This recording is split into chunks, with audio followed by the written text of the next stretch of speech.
It's a rainy day. Perfect time to pick up a book and get some reading done. So come along.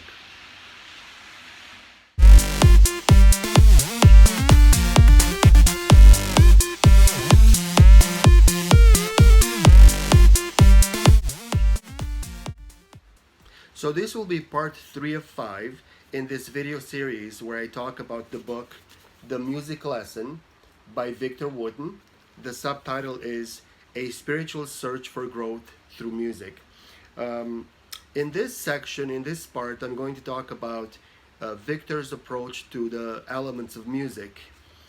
He has 10 of them, and that covers the bulk of the book. I mean, there's an introductory chapter and there's a conclusion chapter, but the bulk of the book, he talks about his approach to the elements of music. Now, I need to say from the start that traditionally, music educators, music teachers in the last few decades have agreed that there are 6 or 7 music elements, and those are, and if you ever went to music school to study music education, music pedagogy, anything like that, you probably learned that the 7 music elements are rhythm, melody, harmony, timbre or tone color, form, texture, and dynamics. So those are the 7 elements that musicians have sort of agreed that they form music as it is, as we know it. Sort of like the building blocks of music. Now, Victor has 10 of them. He comes up with 10 of them, and that's totally fine, especially because on page 35, just wanted a little disclaimer that he makes on page 35 as part of the story. This whole book is a story, so if you watch my first video, then you see what I'm talking about. But anyways, on page 35, he writes, if we were to take, it's actually Michael speaking, if we were to take a few minutes to break music into parts, we could come up with hundreds of different ways of doing it. So I'm glad he says that, because he doesn't pretend to have the way to explain it or the only way to explain this, but rather his way. So this is how Victor, or Michael, I guess, understand, how they understand, or how he understands music elements, the elements of music, how music is built, how music is put together. And the 10 elements that he comes up with are notes, articulation and duration, technique, emotion, feel, dynamics, rhythm and tempo, tone, phrasing, space and rest, listening.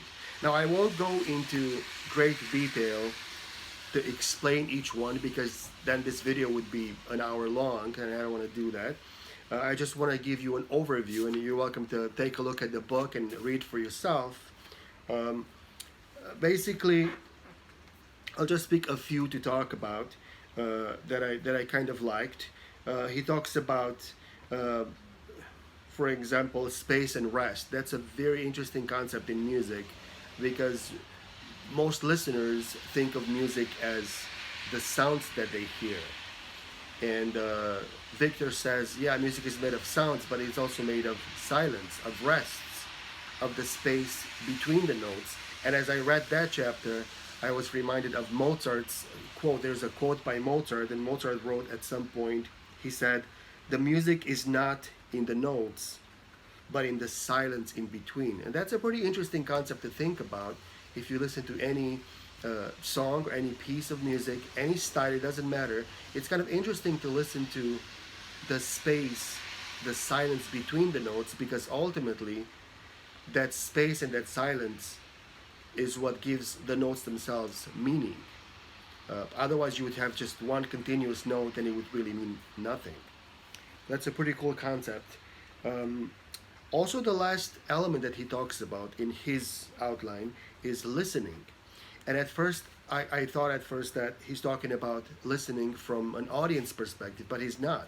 He's talking about the musicians playing together, listening to each other, and playing like that. Kind of, if you think of a jam session, when people improvise, but not only, even if you play classical music that has been written on paper and you play note for note You play what the composer wants you to play.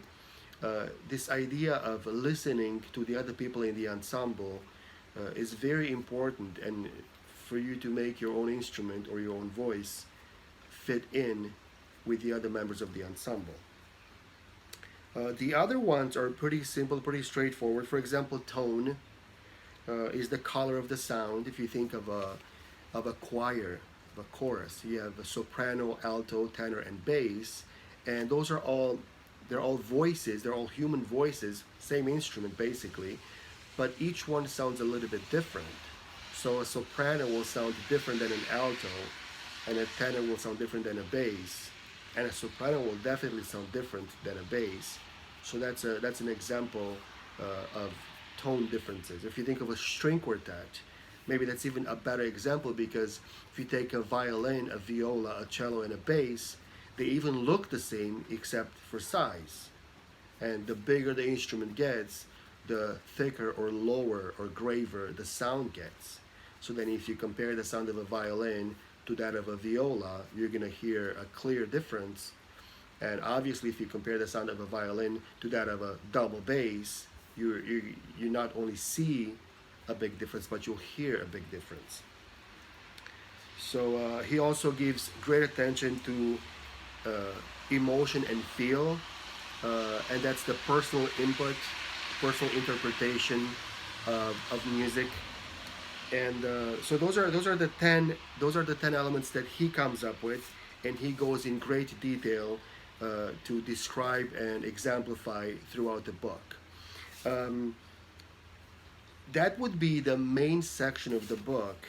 If you ever read it, it's the third time I'm reading it. I mean, it took me a while to do part 3, not because I haven't read the book. I'm reading it for the third time, but just because I was busy with doing other things.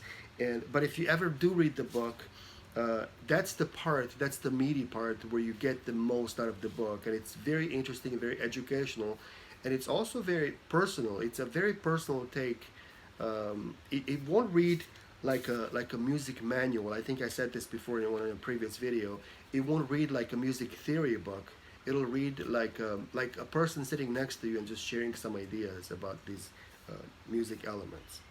So that's my short video on the music lesson, on Victor Wooten's take on the music elements, and he comes up with 10 of them.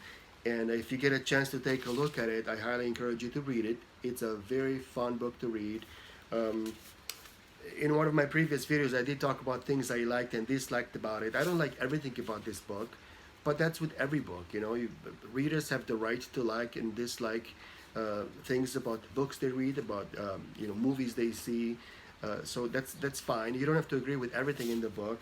Like, I'm totally not on board with this spiritual thing and with this, hearing nature play music. I'm not okay with that. I don't go for that kind of stuff. But the music side of it is absolutely amazing. And if you can take that away from the book, at least, then you have a lot a lot to take home, a lot to learn. So I think that's it. That's it for today's video. Thank you for watching, and I'll do a couple more videos at some point to maybe share some of my favorite sections in the book where I can read them word for word for you, and then maybe some closing thoughts. In the meantime, if you have never seen Victor play, just a quick YouTube or Google search, just type Victor Wooten, and here's how you spell it, and just give him a listen. He's just an amazing, not just an amazing music educator, but just an amazing musician, and obviously an amazing performer. Thank you for watching. If you have any questions or comments, please leave them below in the comment section, and see you in the next video. Thanks.